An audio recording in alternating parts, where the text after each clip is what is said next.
Nous allons voir pourquoi dans un instant. Il est signé par le président de l'Union des déportés d'Auschwitz, Raphaël Ezraïl. Alors je vous raconte son histoire dans un instant, après quoi nous lui donnerons la parole. C'est ce qui compte et c'est ce que nous attendons tous. J'ai demandé à Fabrice d'Almeida, qui connaît si bien les questions de la déportation, d'être avec nous cet après-midi. Merci Fabrice. Pour le moment, l'histoire de Raphaël. 26 janvier 1944, au camp de Drancy, Raphaël Ezraïl a 18 ans. Il descend d'un autobus parti de la gare de Lyon à Paris. Il est amené là avec d'autres détenus, sans valise. Il n'a rien d'autre sur lui que ses habits, sa montre, un peu d'argent de poche et un billet de 100 francs cousu dans l'épaulette de sa veste. Avec les autres, il est conduit vers un immeuble en cours de construction, jusqu'à une sorte de dortoir où il va devoir dormir à même le sol sur une paillasse. La surveillance des abords du camp est assurée par des gendarmes français, mais ce sont les Allemands qui se chargent de l'intérieur. Raphaël ne subit pas d'interrogatoire à ce moment-là.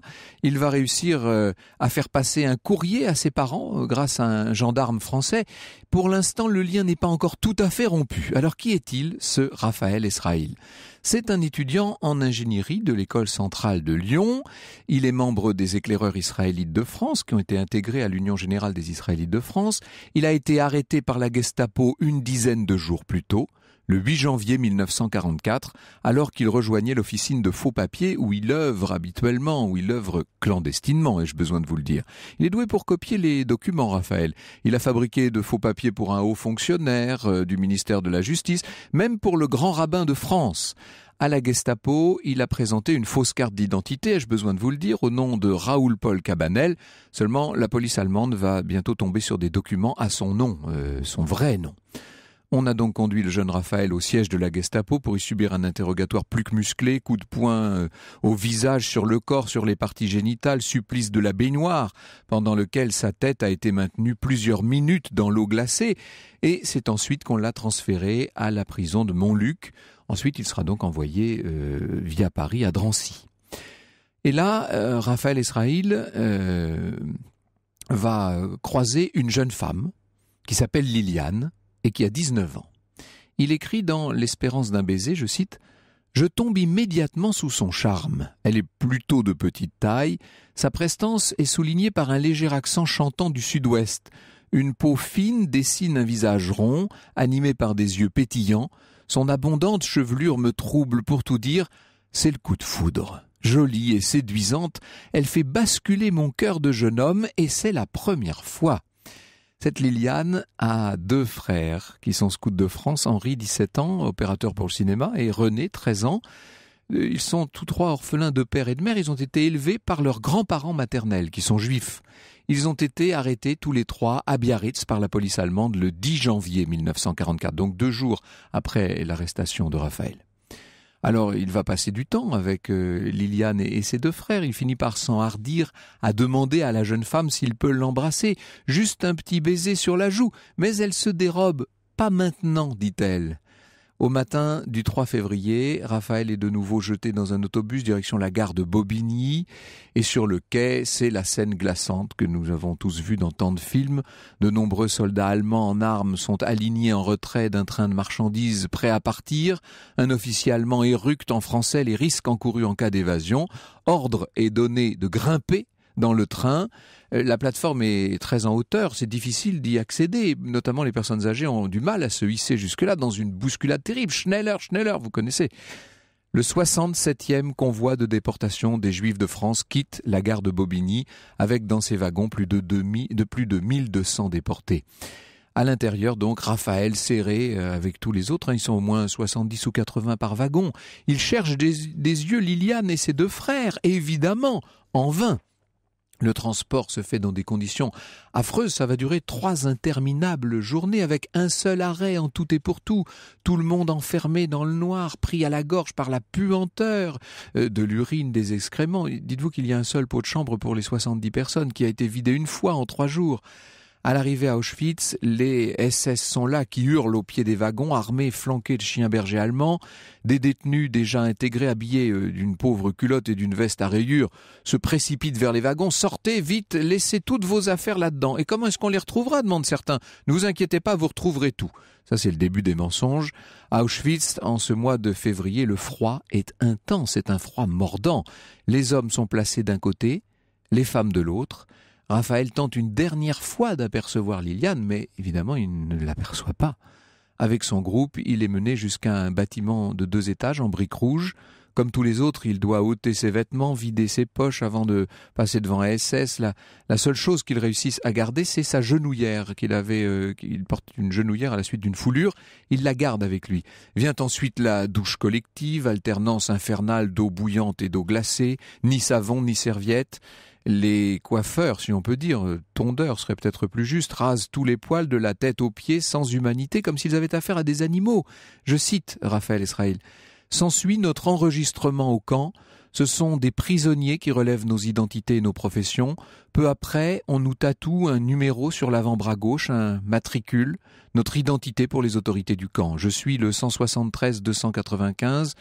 Dans notre monde d'en bas, nous continuons à nous identifier par nos prénoms. Je n'ai jamais cessé d'être Raphaël. Problème, il faut apprendre ce numéro et l'apprendre en allemand, langue des seigneurs. Je m'y efforce comme je peux, moi qui ne connais pas l'allemand. Les tenues sont les mêmes pour tout le monde, sous-chemise, caleçon, chemise, veste, manteau, pantalon et toque rayés. Les chaussures sont des galoches à semelles de bois, surmontées d'empeignes en toile. Raphaël Esrahi vient d'entrer dans l'enfer d'Auschwitz. Et ça ne l'empêche pas de continuer à chaque fois qu'il le peut. Et d'ailleurs, le cherche-t-il vraiment? Ça ne l'empêche pas de continuer à songer à Liliane. Franck Ferrand vous conte l'histoire sur Europe 1. Alors Franck, nous sommes en février 1944. Vous nous racontez l'histoire de Raphaël Israël qui arrive à Auschwitz et qui pense à cette jeune femme qu'il a rencontrée, Liliane. Il l'a rencontrée au camp de Drancy quelques jours plus tôt.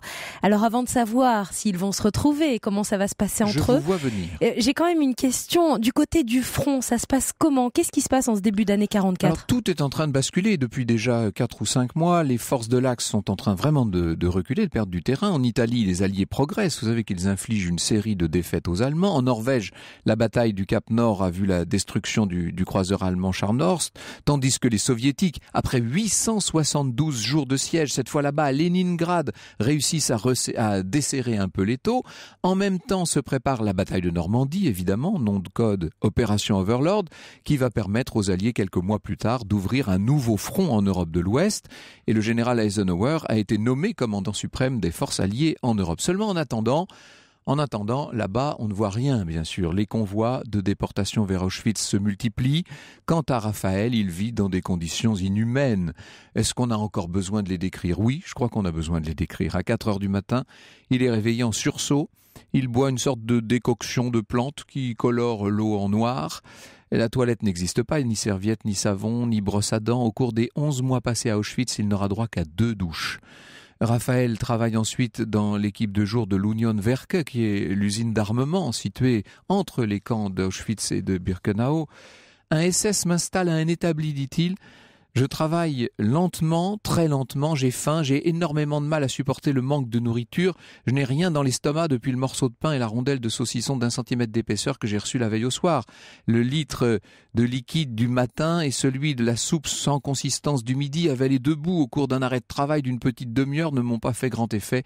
Au bout d'une semaine, le SS me frappe violemment. Ses coups m'envoient au sol, il s'acharne contre moi, il appelle un capot. Je me retrouve à travailler dehors. Et voilà. Le problème, les journées sont harassantes et le froid est terrible, avec des températures qui avoisinent volontiers les moins 10 degrés. Et ça fait partie de ces petits détails. Il y en aurait tant et tant à collecter et on en a maintenant beaucoup avec tous les témoignages qui ont pu être livrés. C'est la genouillère de Raphaël qui, d'une certaine manière, va lui rendre service puisque il va en effilocher quelques fils de latex et de coton qu'il entasse dans ses oreilles pour protéger ses conduits auditifs du froid. Raphaël a pu parler au seul interné juif autorisé à circuler librement dans l'usine. Il s'appelle Jacques Troumsa, Et il lui a fait connaître sa situation. Il lui a expliqué qu'en tant qu'élève ingénieur, il serait quand même sans doute plus utile d'être à un atelier qu'au dehors. Et c'est comme ça qu'il a pu être admis à l'intérieur comme aide-tourneur. Il travaille tous les jours, 7 jours sur 7, sauf un dimanche toutes les 7 semaines. Encore n'est-on d'ailleurs jamais à l'abri de corvées imprévues ou de brutalité. Le soir, dans les chambrées au milieu des chalits de bois à 3 étages, Raphaël et ses compagnons parlent de quoi? Ils parlent de nourriture. Comme il l'écrit, il faut tenir pour revoir la vie. Je cite encore Raphaël Israël. La nuit, dans le silence, ma couverture sur la tête, mes chaussures enveloppées dans mon pantalon en guise d'oreiller, je suis libre de penser, de rêver. Les cris, les chenelles dans tous les sens, les coups s'éloignent. Notre peur de chaque instant s'atténue. Ce sentiment de liberté que je me ménage, que je m'invente, m'aide à transcender ma faim permanente. Je ne suis pas croyant, mes réflexions se mélangent. Pourquoi tant de haine? Où est passée notre civilisation? Je m'endors en pensée près de Liliane. Alors justement, Liliane, qu'est-elle devenue depuis Drancy? Après plusieurs semaines, Raphaël a réussi à entrer en contact avec une Française, s'appelle Fanny Segal. On est là dans le seul endroit du camp qui permette de parler. Ce sont les toilettes, si l'on peut appeler ça des toilettes, puisque celle des hommes jouxte celle des femmes. Or, il se trouve que cette Française connaît Liliane, qui va se révéler avoir été déportée à Birkenau. Peux-tu lui dire que Raphaël pense à elle? Demande évidemment celui qui restait un amoureux transi. Oui, j'essaierai, répond Fanny, mais comment pourrais-je te répondre? Et il décide de se retrouver régulièrement au même endroit pour échanger des nouvelles. À Birkenau, je préfère vous dire que le quotidien de Liliane est tout à fait similaire à celui de Raphaël. La nudité devant les SS, les tondeuses, les douches collectives avec eau glaciale puis bouillante, la désinfection au chiffon, le matricule tatoué sur l'avant-bras gauche. Celui de Liliane est le 75-127. Elle doit constamment soulever, porter des rails, des pierres, sous les cris, les insultes, les coups des capots femmes singulièrement cruelles. À midi, elle avale debout de la soupe de rave avant de reprendre le labeur si pénible, si horrible jusqu'à la nuit. Alors, à bout de force, à ce moment-là, elle n'a droit qu'à une ration de pain d'environ 250 grammes, un morceau de margarine ou une rondelle de saucisson selon les soirs. Les semaines passent, Raphaël s'alarme lorsqu'il apprend que Liliane a eu un abcès sous le bras droit, un abcès qui a été incisé à vif. Pas d'anesthésie, pas de désinfectant. Et puis le 27 avril 1944, il apprend qu'il y a eu au Réfir de Birkenau ce qu'on appelle une sélection. Le Réfir, c'est le bâtiment destiné aux prisonniers malades, c'est le dispensaire. Ce qui veut dire sélection, qu'il y a un certain nombre de détenus qui ont été envoyés en chambre à gaz. Et là, Raphaël est fou d'angoisse. Liliane! Soulagement lorsqu'il apprend que Liliane ne fait finalement pas partie de cette sélection-là, mais dans l'enfer de Birkenau, la vie de celle qu'il aime ne tient qu'à un fil. Sur le chemin du retour, quand il vient d'apprendre que finalement elle n'a donc pas été entre guillemets sélectionnée, automate, nous dit Raphaël, j'oublie même le camp, ma faim perpétuelle. Je n'ai désormais qu'une idée en tête, faire entrer Liliane à l'usine Union. Le travail y est pénible, mais n'a rien à voir avec un Hausen Commando dangereux et mortifère. Ça va être maintenant, on peut dire quasiment pour lui, une idée fixe. Franck Ferrand vous conte l'histoire sur Europe 1. Raphaël Ezraï est l'un des derniers survivants d'Auschwitz. Il est d'ailleurs avec nous cet après-midi. Vous nous racontez son histoire, Franck. Lui est déporté à Auschwitz. Liliane, celle de qui il est tombé amoureux, est à Birkenau et il n'a qu'une idée en tête, essayer de la faire venir dans cette usine. Oui. d'Auschwitz. Et c'est grâce à Jacques Strumsa, vous vous rappelez, celui qui lui avait permis de travailler en intérieur pour échapper un peu au froid glacial. C'est grâce à lui que Raphaël va la faire entrer à l'usine. Et elle travaille maintenant assise à une chaîne de montage. Il espère la revoir, mais lui, au même moment, il passe en équipe de nuit. Travailler à l'union et à l'outillage, c'était déjà un privilège dans cet univers de mort, raconte Raphaël. Il travaillait de nuit, améliore encore ma situation, j'en prends rapidement conscience. Nous sommes au total une 50aine qui, considérés comme spécialistes rares, sont hors des circuits habituels. Mais dès lors, le rêve de croiser Liliane devient chimérique. toujours par l'intermédiaire de Fanny, eh bien, Raphaël et Liliane vont échanger maintenant des petits mots. Ils se parlent par cette messagère, en quelque sorte, qui prend beaucoup de risques à transmettre à l'un et à l'autre ces mots. Et pour la remercier, Raphaël et un autre homme de l'équipe de nuit, Milou, vont fabriquer un petit fer à cheval porte-bonheur. Ce sont des moments, ce sont des détails qui sont d'une force incroyable. Alors, il y a toujours ces sélections pour les chambres à gaz, bien entendu, les craintes que Raphaël nourrit pour la vie de Liliane, mais il a quand même le sentiment que le vent est en train de tourner. Le 18 janvier 45, alors qu'il part travailler normalement avec ses camarades de l'équipe de nuit, ordre est donné de revenir au camp. En un instant, raconte-t-il, le monde concentrationnaire est méconnaissable, l'ordre nazi se déchire, ce lieu implacable qu'est le camp est piétiné par les impératifs de l'évacuation, du jamais vu. Des ordres donnés par les SS ou les capots ne sont plus contrôlés.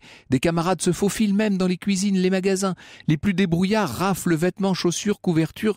Ceux de nuit arrivent trop tard. La hargne du camp réapparaît. Les capots hurlent et frappent. Il est toujours interdit de rejoindre notre bloc, même pour récupérer une couverture comme d'autres ont pu le faire. Raphaël et les déportés, comme ils peuvent, vont donc devoir quitter Auschwitz pour une longue marche par moins 20 degrés, de jour comme de nuit, alors que les plus faibles gelés tombent ou sont abattus d'une balle dans la tête par les SS. Raphaël, qui n'en peut plus, résiste, il marche, toujours accroché à cet espoir, à cette lumière, cette étoile, revoir Liliane. Et voilà qu'à un carrefour, une colonne de femmes doit céder le passage à la sienne, et là, il reconnaît Liliane, la tête enturbanée d'un foulard épais. Il l'appelle, il crie, elle crie à son tour « Raphaël !» Mais il ne peut pas s'arrêter, sa colonne doit poursuivre la route, et les voilà qui s'éloignent dans le froid hivernal. Et la phrase poignante de Raphaël est maintenant en couverture de son livre. « S'entrevoir là, dans ces conditions apocalyptiques, est un cadeau que je reçois comme un symbole d'espérance. Serait-ce tout ce que la vie nous offrira ?» Bonjour Raphaël Esraï. On dit Esraï, pardon, j'ai dit Israël tout à l'heure, c'est Esraï. Merci infiniment d'être avec nous cet après-midi et de continuer le récit que j'ai résumé. Vous avez écrit ces mémoires qui sont passionnants de bout en bout. Vous allez revoir Liliane, c'est ce qu'il faut dire, et ne tenons pas nos auditeurs plus longtemps dans l'angoisse ou dans l'incertitude. Mais avant de la revoir, il se passera beaucoup de temps. Oh, beaucoup de choses, on va y venir, bien sûr. Il y aura beaucoup d'événements. Et puis-je revenir un peu en arrière ? Bien sûr, bien sûr. Je crois devoir préciser, vous avez parlé du transport lui-même, du transport. Il faut quand même comprendre, ce transport, vous l'avez dit, il y avait 1240 personnes environ. Je dois absolument faire comprendre que sur ces 1200 personnes, approximativement, il n'y en a que 166 qui sont rentrés, 66 hommes sont rentrés au camp, 49 sont rentrés, de femmes sont rentrées au camp de Birkenau. Et le reste, le même jour, a été éliminé, a été assassiné.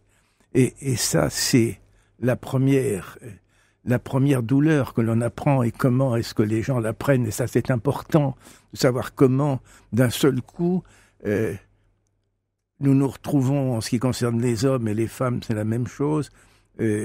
On est dans des conditions qui sont des conditions déjà hors normes. On commence et on subit une pression extraordinaire qui est à la fois une pression mentale, physique. On a changé de monde, complètement de monde. On a changé mais de code aussi, c'est le cas de dire, puisqu'il n'y a plus rien, il n'y a plus de réalité. Alors, les gens disent, mais tout le monde avait le sentiment de retrouver les leurs après. Et là, il n'y a plus personne. On leur dit, les camarades qui sont, à ce moment-là, je les appelle les rayés, n'est-ce pas, disent, mais il met le commando du ciel. Alors qu'est-ce que ça veut dire, le commando du ciel ? Mais vous ne les reverrez plus, ils sont partis, ils sont gazés, ils sont déjà morts. Pas possible. Et là, un certain nombre, on dit, mais c'était vraiment l'impensable, l'inimaginable, l'incroyable. On a du mal à comprendre, on se dit, on est dans cet univers qui est très difficile, mais c'est pas possible. Et puis, petit à petit, on voit les effectifs, et oui. On voit et on comprend très vite qu'il y a la réalité. Alors, je pense qu'il y a, à la fois, on parle toujours de ces difficultés physiques, mais il y a une difficulté morale aussi. Voilà, bien sûr, morale, mentale, extrêmement puissante, qui est prégnante pour tout le monde, n'est-ce pas? Ce risque de disparaître à chaque instant. Et la présence de ces voilà. de Alors, cette mort. et il y a une chose que je voudrais qui fait mieux comprendre le récit, et ce que sont en particulier les camps de concentration, extermination, surtout les camps de juifs, n'est-ce pas, là en l'espèce. Nous sommes des survivants, nous sommes, si vous voulez, en sursis. Nous sommes des morts en sursis. Et parce que dans le cadre nazi, nous devions tous mourir. Oui. Et comme nous devons tous mourir, donc nous ne valons rien. Nous ne sommes rien. Et tout se passe dans un système où, pour bien comprendre ce qu'est le camp, et cela est intéressant, dans un système qui est dans le camp, il y a toutes les nationalités, il y a des juifs et des non-juifs, et puis s'organise une hiérarchie qui est une hiérarchie raciale. Eh oui. Alors, on peut peut-être en parler. On va en parler dans un instant, si vous voulez. Merci d'avoir bien précisé cet aspect qui donne tout l'arrière-fond de dureté psychologique permanente. Cette extermination fait partie du projet, et tous ceux qui sont là internés le savent, c'est ce que vous nous dites, hein. Il n'y a pas du tout ce n'est pas une détention, même si dure soit-elle, c'est bien plus qu'une détention, c'est l'attente d'une disparition en fait. Merci beaucoup d'avoir fait cette précision. Nous allons revenir maintenant sur un certain nombre d'aspects, puis j'aimerais quand même que vous nous racontiez la fin de cette histoire, qui, Dieu merci, finit beaucoup mieux qu'elle n'avait commencé. Europe 1, au cœur de l'histoire. Franck Ferrand. Aujourd'hui, on parle d'amour dans ces camps d'Auschwitz et de Birkenau. Avec votre invité, Franck, vous recevez Raphaël Ezraïl. Il est président de l'Union des déportés d'Auschwitz. Il est l'auteur de L'espérance d'un baiser, le témoignage de l'un des derniers survivants d'Auschwitz, paru chez Robert Laffont. Et il est accompagné de Fabrice Dalméda, professeur à l'Université Paris de Panthéon-Assas, au sein de l'Institut français de presse. Bonjour Fabrice Dalméda. Bonjour Franck. C'est un sujet que vous connaissez beaucoup, et par cœur, et que vous connaissez notamment à travers les témoignages. Vous disiez à l'instant, hors antenne, que ces témoignages sont essentiels pour se rappeler ce qui s'est passé. Mais ce sont les rescapés qui nous ont permis de comprendre et de découvrir même par génération ce qui s'est passé. Donc avoir ce témoignage qui intervient aujourd'hui, et c'est vrai qu'il y en a de moins en moins, il faut le dire, des survivants d'Auschwitz. Au fur et à mesure des années, ils disparaissent. Donc c'est pour ça que je suis particulièrement heureux d'être aujourd'hui face à Monsieur Ezraïl. Et son témoignage, moi je l'ai trouvé particulièrement intéressant, parce qu'il y a l'avant, il y a le pendant dont nous parlons aujourd'hui, mais il y a aussi l'après. Donc on a à la fois la douleur, et puis on a en fait à la fin quand même un peu l'espoir et la mémoire qui est là. On aurait énormément de questions à vous poser, Raphaël Ezraïl. Évidemment, on le fera peut-être vers la fin de l'émission, à mesure, je verrai le temps qui nous reste, mais ce que je voudrais quand même, c'est que nous racontions la suite de votre histoire qui fait l'objet même de cet ouvrage, L'espérance d'un baiser. Vous apercevez Liliane au moment de ces transferts, qui sont une chose terrible, ces transferts. Transferts à pied, bien sûr. Hein. La première, ça a été ce dont vous avez déjà évoqué, la marche de la mort, qui a été pour nous de chez Birkenau, et des 60 sous-camps, c'est-à-dire tout le complexe militaro-industriel, c'est 60 000 personnes qui sont jetées sur les routes. Il faut peut-être que nous rappelions d'un mot aux auditeurs pourquoi vous êtes jetés comme ça sur les routes. C'est sous la pression, sous l'avancée des armées alliées, en fait, en l'occurrence. Sous la présence de l'armée soviétique. Soviétique, de ce côté-ci, en tout cas. Alliés soviétiques, c'est le 18 janvier, et je dirais au passage que Auschwitz a été libéré. Le mot de libéré, je ne sais pas... c'est pas exact. Enfin, c'est libéré le 27 janvier 1945. 45, oui. Et donc, 60 000 personnes sont jetées sur les routes gelées. Et vous l'avez dit, cela a été extrêmement dur. Je dirais simplement, parce que ce sont des images que je ne peux pas sortir de mes yeux, d'avoir vu des hommes et des femmes qui sont tombés parce que leurs chaussures s'étaient disloquées, et qu'ils allaient dans le froid, qu'ils marchaient pieds nus, et que petit à petit leurs pieds gelaient, leurs jambes gelaient, qu'ils se mettaient, qu'ils tombaient en prière, comme s'ils étaient en prière et qui étaient abattus, après. Et ça, c'était toute cette période. Puis ensuite, il y a une autre période qui a été peut-être encore plus dure.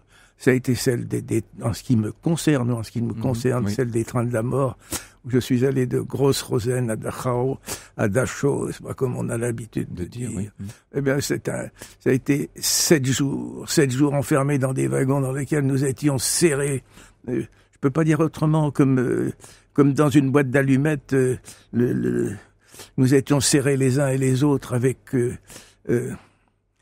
avec des ethnies multiples, des nations, des mecs, des gens de nationalités différentes, avec une mésentente même entre les uns et les autres, parce que le problème racial vivait encore, n'est-ce pas, même très fort, puisqu'il y avait à la fois ceux qui étaient les dominants dans le camp et qui se trouvaient en même temps que nous. Par conséquent, rien n'a été simple. Et là, il faut échapper à la maladie, à la dysenterie dans votre cas. Il y a quand même beaucoup de... Il y a beaucoup. Je vais en parler rapidement pour faire effectivement le point.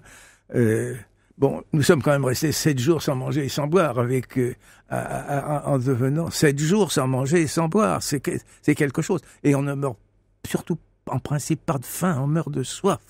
Et la soif, mourir de soif, c'est le mirage. Ce sont des mirages, ce sont des alternances de moments, je dirais, lucides et d'autres qui ne le sont pas. Et là, lorsque la moitié du wagon est entassée et qu'il y a une odeur, l'odeur de la mort qui se répand et qui est là, ce sont des choses qui ne s'oublient jamais. Et moi, personnellement, vraiment, je me suis dit du fond du cœur, si un jour je reviens, je dois crier au monde ce que des hommes ont été capables de faire à d'autres hommes. Et là, plus que jamais, je sentais qu'il fallait... C'était quelque chose d'absolument extraordinaire. Bon, moi, en ce qui me concerne, avec un de mes amis que j'aimais beaucoup et qui était plus âgé que moi, qui était Ernest, nous avons décidé, au passage d'une gare qui s'appelait Zwickau, et pour une fois, le train s'est arrêté dans la gare. Habituellement, il s'arrête sur un quai de marchandises. Et là, il y a des jeunes Français qui apparaissent, qui nous semblent être Français. Effectivement, c'était des Français. On leur demande de l'eau. Ils disent, pas possible, je ne peux pas vous donner de l'eau. Les SS sont là, il n'y a rien à faire. Et avec mon ami Ernest, en quelques instants, nous avons décidé de dire, on ne veut pas mourir comme des rats. Et par conséquent, est-ce qu'on saute ? Est-ce qu'on demande, est-ce qu'on peut nous cacher? Et alors les deux Français nous disent oui, le train va partir, donc il monte et il va ralentir immédiatement après un tournant. Vous pouvez vous cacher, rester, nous irons vous chercher la nuit. Nous avons sauté tous les deux, je dirais, dans la petite grille supérieure. Extraordinaire, parce que vous savez, c'est vraiment des sauts d'acrobatie. C'est très haut, bien sûr. Bon, il y avait de la neige. Et dans quel état vous étiez? Et dans quel état nous étions, comme je disais, où la tête passe, le corps passait. C'est ça. Et nous nous retrouvons tous les deux avec je dirais pas de chance.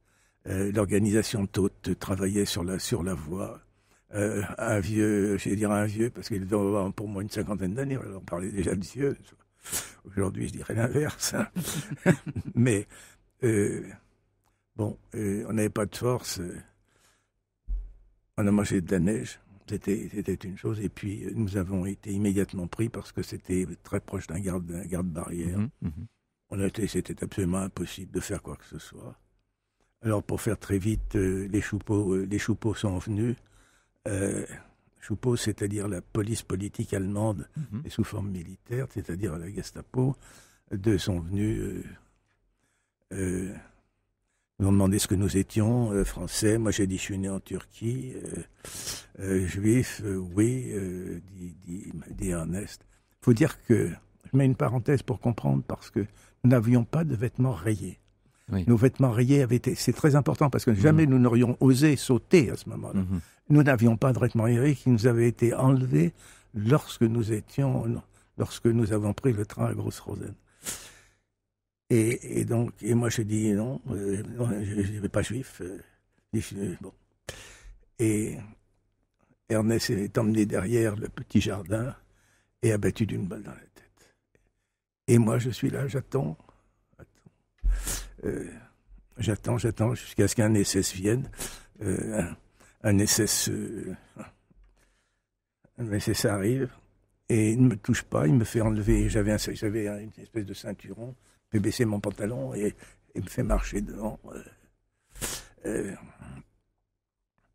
pense qu'il allait me supprimer, c'était sûr. Bien sûr. Et là, je veux dire, au revoir maman, je pense à maman, je pense aussi à Liliane, c'est terminé. Bon, je sais que c'est fini. Mais je ne plie pas, je ne supplie pas, je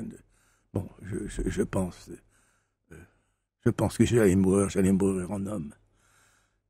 Puis rien ne se passe. Et on me met, je dis donc que je vais être enlevé en prison. Et puis non, l'histoire racontée rapidement. Oui, bien sûr. Mieux raconté sur le livre. Fait qu'on me ramène dans le train et je vais et que le train est revenu, qui était parti, est revenu dans la gare de Zwickau et l'instinct de conservation. On me ramène à l'endroit où j'ai sauté et j'ai pu, par un exercice extraordinaire, impensable, rentrer dans le wagon. Je n'ai pas été reçu avec aménité. Oh, non, oh là là. Pas du tout. Pas du tout. Je suis persuadé que les choses vont aller très mal en arrivant à Dachau et que je serai pendu, parce que tout le monde, tout dépend, les autres sont pendus. Et en fait, il y a le typhus. À Dachau. Est-ce qu'on peut dire sauvé par le typhus d'une certaine manière? En ce qui me concerne, oui. Sauvé par le typhus. J'irai ensuite dans un autre camp. Qui est un sous-camp de Dachau, qui s'appelle le Waldlager. 3 camps en tout, donc. Hein, je m'excuse du mot, mais qui est la plus belle saloperie. C'était tel que on ne pouvait pas se laver, il n'y avait pas à se laver. C'était j'ai eu un travail terrible qui a été surtout un travail de Russenkommando à l'extérieur, avec le froid, la faim. Dans des conditions absolument épouvantables qui me faisaient regretter Auschwitz. Incroyable. Incroyable, mais qui me faisait regretter Auschwitz. Ensuite, on arrive bientôt à la fin. Et oui, et à votre libération, je voudrais que vous nous disiez d'un mot, parce que c'était le fil conducteur, c'est celui de votre ouvrage, de votre vie, si je puis dire, et de cette émission. Vous allez retrouver Liliane à Biarritz beaucoup plus tard, bien entendu. Voilà. Au retour, je suis libéré le 1er mai. Le 1er mai 1945, et je rentre à Lyon le 26 mai. Et bien sûr, je m'inquiète de Liliane, que je vais retrouver au mois d'août. Je vais retrouver 1945 à Biarritz. Elle m'invite à Biarritz. Ça, c'est extraordinaire. Quand vous avez entendu sa voix, ça a dû être un moment... Absolument. Et puis, ce que vous n'avez pas dit, mais qui est important, c'est que Liliane ne devait jamais être déportée. Son père était un pur arien. Elle était baptisée, elle était catholique. C'était pas elle qu'on est venu chercher. Oui. C'était pas son frère non plus, le frère Henri. C'était parce qu'un fonctionnaire absolument abominable avait trouvé que Henri avait été baptisé au mois de juin 1941. Donc, il pouvait être considéré comme juif, mais il n'était en aucun cas déportable. Je ne sais pas trouver le mot, c'est pas le mot de Villény, mais c'est un mot semblable qu'il faut trouver d'un fonctionnaire que ses enfants ont été assassinés. La noirceur d'âme, nous dirons, si vous voulez bien. Absolument. La noirceur d'âme qui finalement convient assez bien à ce que vous nous décrivez cet après-midi. Europe 1 au cœur de l'histoire. Franck Ferrand. Et cet après-midi, Franck, vous nous proposez de plonger au cœur de l'histoire de Raphaël Ezraï. Il est président de l'Union des déportés d'Auschwitz et il se raconte dans un livre L'espérance d'un baiser, le témoignage de l'un des derniers survivants d'Auschwitz paru aux éditions Robert Laffont, et il raconte son histoire de déporté et son histoire d'amour également avec Liliane qu'il a retrouvée au mois d'août. Fabrice d'Almeida est également avec nous. professeur à l'université Paris 2, Panthéon-Assas, au sein de l'Institut français de presse. L'espérance de ce baiser a été comblée. Je suis heureux de l'embrasser, écrivez-vous, Raphaël, de revoir son visage, son sourire doux et expressif. À cet instant, tout et rien nous unit. Notre passé récent, partagé sans lettres, sous forme de silence, est envahissant. Vous avez vécu en quelque sorte dans ces souvenirs communs et séparés dans une sorte de communion silencieuse, d'une certaine manière. C'était à la fois les retrouvailles ont été, je dirais, entachées bien sûr d'être un immense bonheur, mais il y avait en arrière de fond les deux jeunes frères qui étaient morts. C'était pour elles, dont elle se sentait responsable. Eh oui. Et donc, elle a porté, je dirais, jusqu'à maintenant encore, elle portait en disant qu'elle est responsable de leur mort. Elle se sent responsable de leur mort. Ce qui, évidemment, n'est pas le cas, mais tout de même, c'est le rapporter. On n'imagine pas la difficulté de recommencer à vivre, Fabrice d'Almeida, après toutes ces expériences horribles. D'autant qu'il y a quelque chose d'un peu fou, c'est que la guerre continue jusqu'au 8 mai. Mm-hmm. Il y a des camps qui sont libérés, on a dit pour Auschwitz en janvier. Il y en a Majdanek avait été libéré encore avant, en 1944. Il y a des camps qui vont être libérés jusqu'en avril et jusqu'au début du mois de mai. Mais les déportés ne vont pas parfois rentrer tout de suite.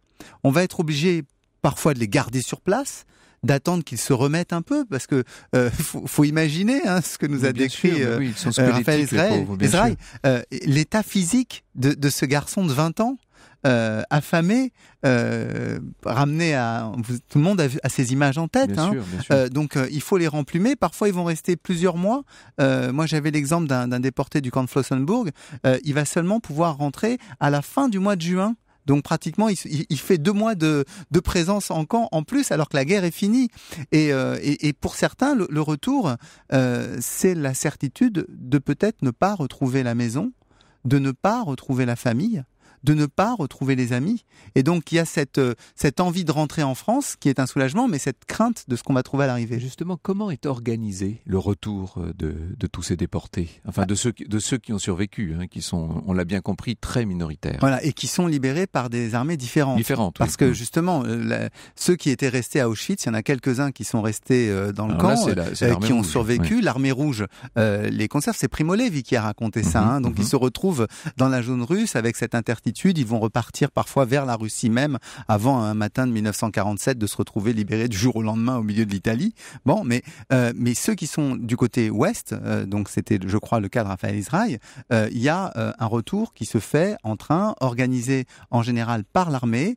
Il y a souvent cette scène qui est décrite par un certain nombre de déportés, ce n'est pas votre cas, mais qui est l'arrivée au Lutetia. Où il y avait une première orientation, où quelqu'un devait venir vous chercher. On essayait de ne pas de ne pas laisser les gens seuls, parce qu'on voyait bien leur fragilité encore.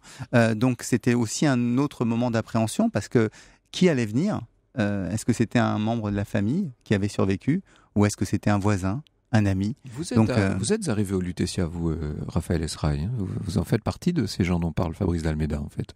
Oui, alors je crois qu'en plus la grande douleur des déportés, je crois que c'est ce que l'on ne saisit mal, c'est que moi j'ai été arrêté comme résistant et j'ai eu vraiment le sort des résistants. Il se trouve que ma famille n'a pas été arrêtée. Il faut croire que je leur ai fait de bons faux papiers. Alors, mais oui, c'est ça. Oui. Vous étiez très doué dans ce domaine. Alors donc j'étais seul, mais la plupart de mes camarades n'ont plus retrouvé leur famille. Lorsque vous n'avez plus de père, plus de mère et plus de fratrie, et que vous avez au maximum 22 ans, ça s'échelonne entre 17, enfin 16, 25 ans maximum, que vous avez à vous reconstruire, à vous faire, et que vous n'avez rien pour... Alors, vous avez à la fois, la plupart de nos camarades, nous passons tous à l'hôpital. Moi, j'ai encore de la chance, il passe pas 15 jours. J'étais très jeune, oui. C'est pas énorme, j'ai encore... j'ai une chance assez extraordinaire. Mais il y en a qui ont passé 1 an, 2 ans, notamment en Sana. Et ensuite, il faut se reconstruire, se faire. Bon, le nombre de vies déviées est considérable. Et vous avez. Quand vous dites dévié, c'est même carrément brisé pour brisé, pour un oui, grand... brisé, dévié. Non, ils n'ont pas pu faire ce dont ils étaient capables de faire ou ce qu'ils auraient fait. C'est évident, c'est évident. Et cela est très très important. Il y a eu une organisation entre vous, entre anciens déportés, évidemment. Il y a eu des Vous êtes le président de l'Union des déportés d'Auschwitz aujourd'hui. Oui, je suis le président de l'Union des déportés d'Auschwitz. Mais pour répondre d'une manière générale à la question, la France de l'époque a fait, je crois, ce qu'elle pouvait. 1 300 000 prisonniers qui se pointent en même temps pratiquement avec la libération, et là-dessus par surcroît viennent se rajouter bien sûr les autres, les déportés que nous sommes. On est loin de, je dirais, des aides psychologiques que l'on voit actuellement. On est tout ce domaine qui vient en support n'est pas là, mais on essaye de nous placer, on essaye de nous organiser pour aller dans notamment en ce qui me concerne, en Savoie, pour aller dans différents coins. Bon. Quand avez-vous commencé à parler de ce que vous aviez vécu en ce qui vous concerne ? Oh, écoutez, personne ne voulait nous entendre. Ah, c'est ça. Bon, personne ne voulait nous entendre. D'ailleurs, Primo Levi, lorsqu'il écrit, on voit bien son livre sortir 2 ou 3 000 exemplaires partout. Donc, personne ne voulait nous entendre. Et puis, il faut dire la vérité, il y a quand même eu 2 déportations. Une déportation dite de répression qui a été celle des déportés résistants. Et puis l'autre, alors, l'une était une déportation glorieuse, alors que l'autre était une déportation qui était loin de l'être. Enfin, loin de l'être dans l'esprit, oui. dans l'esprit des autres, et que la France... La France résistante ne pouvait que porter, je dirais, dans ses bras la déportation résistante, c'est évident. Je conseille évidemment à tous la lecture de L'Espérance d'un baiser de Raphaël Esraï. Quels ouvrages permettent d'aborder cette grande question, Fabrice Dalméda ? Il reste quand même, je trouve, l'ouvrage de Lévy, Si c'est un homme. Et puis la suite, moi j'aime beaucoup La Trêve, qui raconte justement ce périple d'après-guerre. Ensuite, il y a des livres sur les camps eux-mêmes, sur l'histoire des camps. Il y a des mémoires qui sont sur le camp de Dachau où vous êtes passé, parce que faut quand même se souvenir que quand les Américains libèrent ce camp, on peut voir encore aujourd'hui ces images. Ils ouvrent les fameux trains dans lesquels vous êtes arrivés, et ils trouvent des monceaux de cadavres. Et c'est ce qui fait que pour la train entier, pas un vivant. Voilà. Et c'est ce qui fait que pour la première fois, les Américains vont faire délibérément un crime de guerre en liquidant immédiatement les SS qui se trouvaient présents dans le camp de Dachau. Donc il faut se rendre compte de ce que ça a été pour eux, alors qu'ils ne l'ont pas fait ailleurs. C'est vraiment une même chose quand ils arrivent à Buchenwald, ils trouvent le camp dans un état tellement atroce, un tel monceau de cadavres, qu'ils vont faire visiter le camp aux habitants de la ville de Weimar pour qu'ils en prennent conscience qui finalement aboutit en 2012. Raphaël Esraï, quand vous êtes enfin décoré par la République fédérale allemande de l'Ordre du Mérite. Il a fallu du temps. C'était pour